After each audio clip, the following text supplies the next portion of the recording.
Okay, thank you. Vlog po muna tayo. Ay si Maruko po at si Consialando ay pinapatay po yung yung ano po yung apoy kasi malapit na pong maabot yung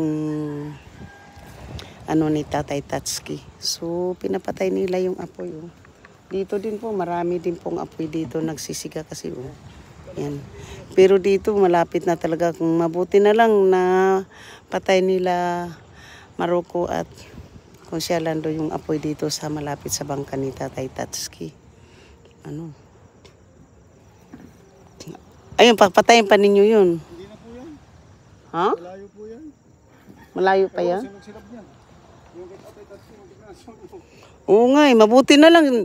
In-inspection ni Kunsi yung bangka, no? O yung apoy. Mabuti na lang, oh. Dinidiligan pa nila po yung apoy. So, ito parang lumalakad kasi yung apoy dito po. So, lumalakad po yung apoy. Mabuti dito kanina nung sinabi ko kay Kunsi na ano, yung apoy dito lumaano din. Baka ito biglang lumaki dito yung apoy. Oh. Nasa tabi din ng ano, ng bangka. Oh. Baka bigla din yung lalaki yung apoy na yan. Oh. Kasi ano na yun, baka lumaki, ano. Baka maano, lumalakad kasi yung apoy po kasi mahangin. Pag hindi sana, mabantayin ng mga ano dito, no. Yan. So, yun, napatay na po yung apoy doon sa, ano, sa malapit kay Tatay Tatsuki, ano.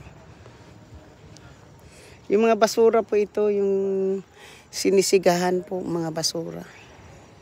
So hanggang dito na lang po tayo. Shout out po sa aking mga minamahal na mga subscriber, silent viewers, mga PWs, kaibigan at hindi mega love shout out po sa lahat-lahat po na sumusuporta ng aking channel. Thank you so much and thank you for watching.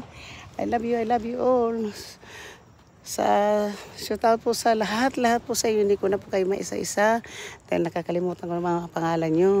Ayun kami na lang po ditong tatlo. Love you po. Bye-bye you.